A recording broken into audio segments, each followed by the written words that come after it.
Aujourd'hui, je vais te raconter l'histoire d'un oublié du sport. L'histoire d'un homme à la fois cycliste et espion, l'histoire de Paul Demant.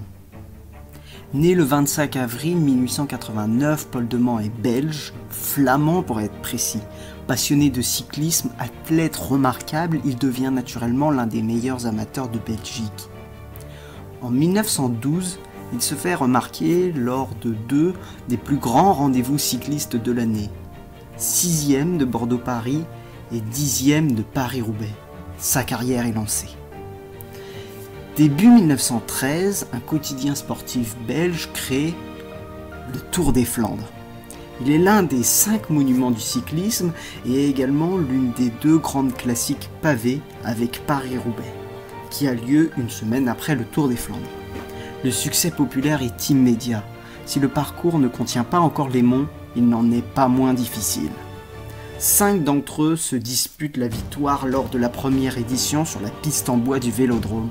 En bon sprinter, c'est Demant qui s'impose avec plus de 12 heures de course.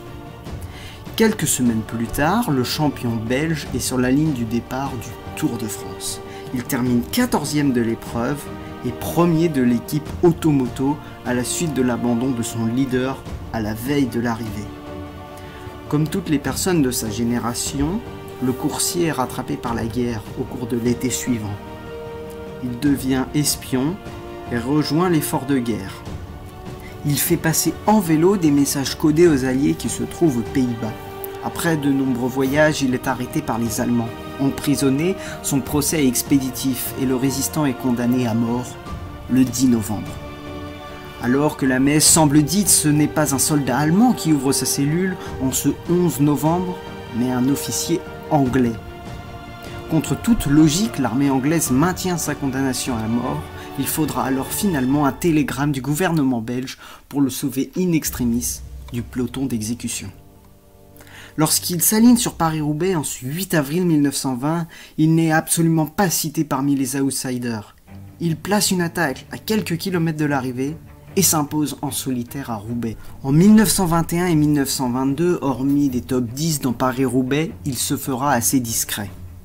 Le théâtre de son dernier exploit sera le Paris-Tour 1923, où Demant l'emporte facilement au sprint. Pour occuper sa retraite, il rachète un magasin de cycles et se trouve un poste d'entraîneur. Il meurt à l'été 1961, à l'âge de 72 ans. Tu veux en savoir plus sur Paul Demant? Alors, consulte le lien en description. Surtout n'oublie pas de t'abonner pour être au courant de la prochaine histoire.